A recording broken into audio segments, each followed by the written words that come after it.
കൂട്ടുകുഴമ്പ്, മീൻ പാലിട്ട് കരിക്കുമ്പോൾ ധൂമക ഇതൊക്കെ റെഡി. തൂങ്ങിച്ചാകാനുള്ള കയറും റെഡി. തൂങ്ങിച്ചാവാനാ? അല്ല ചവിട്ടി തിരിമാനുള്ള കയർ റെഡി.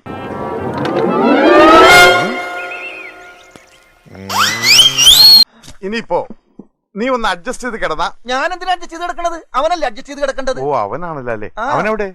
ദിനേശ,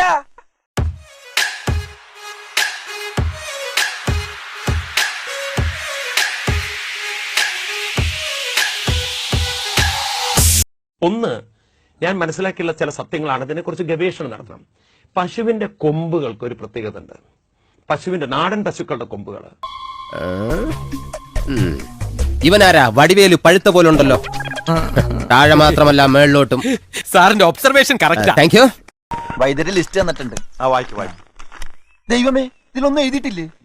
തിരിച്ചുപിടി. തിരിച്ചുപിടിച്ച ലെറ്റർ വന്നത് മറിച്ചു പിടിയടാ. ഇങ്ങനെ അതിനേറ്റവും കൂടുതൽ ഈ റേഡിയോ ആക്ടിവിറ്റി അബ്സോർബ് ചെയ്യാനുള്ള ഒരു കഴിവുണ്ട്. വേണമെങ്കിൽ നമുക്കൊരു റിസർച്ച് നടത്താം. വായിച്ചോ. സ്ത്രീ വെള്ളം ചേർക്കാത്ത പശുവും പാലിൽ. സ്ത്രീ വെള്ളം ചേർക്കാത്ത പശുവും പാല. സ്ത്രീ വെള്ളം ചേർക്കാത്തതല്ല, സ്ത്രീ. അത് തന്നെയാണ് ഞാൻ പറഞ്ഞ സ്ത്രീ. അതായത് ഒരു FM റേഡിയോ ഓൺ ആക്കിയിട്ട് പശുവിന്റെ കൊമ്പിന്റെ ഇടയിൽ വെച്ച് കഴിഞ്ഞാൽ ധൂമകേതു, കരിക്കും വെള്ളം, പശുവും പാൽ, ജീവനുള്ള മീൻ, ഇതൊക്കെ എവിടെ നിന്ന് ഉണ്ടാക്കാനാടാ? എവിടെ നിന്നാണോ അവൻ അടി കിട്ടിയത് അവിടെ നിന്ന് തന്നെ സംഘടിപ്പിക്കുക. വെറും എന്നുള്ള ഒരു ശബ്ദം മാത്രമേ കേൾക്കുള്ളൂ.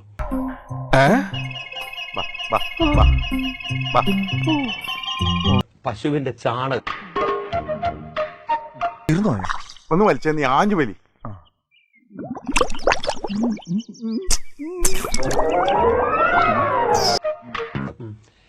ഈ ചാണകത്തെ ഒരു വിലയില്ലാത്ത സാധനമായിട്ടാണ് ഇപ്പൊ സർക്കാർ കാണുന്നത്.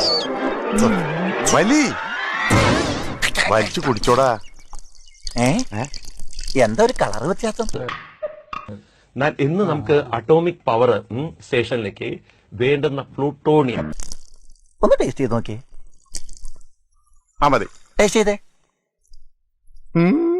കട്ടൻ ചായ.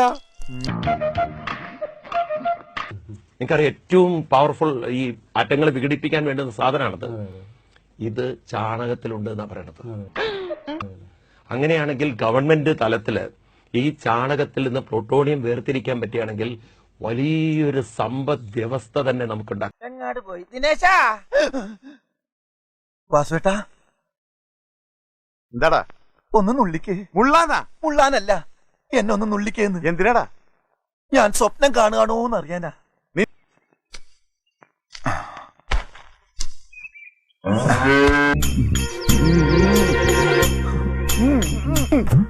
പശുവിന് പകരം നീ കാളയിൽ ഫിറ്റ് ചെയ്താടാ.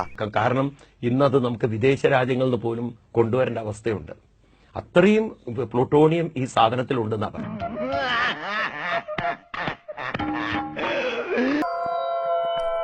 ഗോമൂത്രത്തെ കുറിച്ച് അങ്ങ് കേട്ടിട്ടുണ്ടാവും.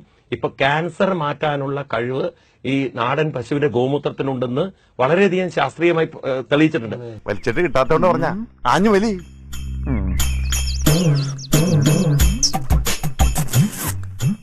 ഞാൻ ഗോമൂത്രം ഡിസ്റ്റിൽ ചെയ്യുന്ന ആളാണ്. അതിന്റെ അകത്ത് തുളസിയും അതുപോലുള്ള മരുന്നൊക്കെ ചേർത്തിട്ട് എത്രയോ ആളുകളുടെ ഷുഗർ, ഈവൻ എനിക്ക് ആസ്മയുടെ പ്രോബ്ലം ഉണ്ടായിരുന്നു. ഞാനത് ഞങ്ങളുടെ ആശ്രമത്തിൽ ഉണ്ടാക്കി ഞാനത് കഴിച്ച് എന്റെ ആസ്മ ഞാൻ മാറ്റിയെടുത്തിട്ടുണ്ട്. ഒരു അടുപ്പം കുറച്ച് കൂടുതലാ. എനിക്ക് പാലൊഴിച്ചു കുടിക്കണ ഇഷ്ടം. അലോപ്പതി മരുന്നില്ല. അത് ഭയങ്കരം തന്നെ. എന്റെ വളരെ അസോസിയേറ്റ് ചെയ്ത് പ്രവർത്തിക്കുന്ന ജെയിംസ്, അതൊരു ക്രിസ്ത്യാനാണെങ്കിലും ഞാൻ അദ്ദേഹത്തോട് പറഞ്ഞു, അദ്ദേഹത്തിന് ക്യാൻസർ, ബ്ലഡ് ക്യാൻസർ വന്നിട്ട് അദ്ദേഹം ഗോമൂത്രം കഴിച്ചിട്ട് വേറെ മറ്റു മരുന്നുകൾ കുറച്ച് കഴിച്ചു.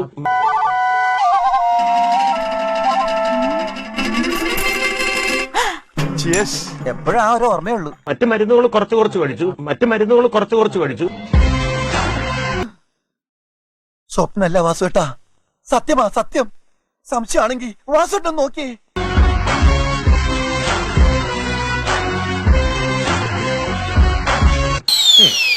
പക്ഷെ ബേസിക്കലി ഗോമൂത്രം കഴിച്ചാൽ അദ്ദേഹം, ഇതൊക്കെ എനിക്ക് അതോറിറ്റിയിൽ പറയാൻ പറ്റും. അത്രയും ശ്രേഷ്ഠമായ ഒരു സാധനം. സൈക്കോസിന്റെ പല അവസ്ഥാന്തരങ്ങളും കേട്ടിട്ടുണ്ട്.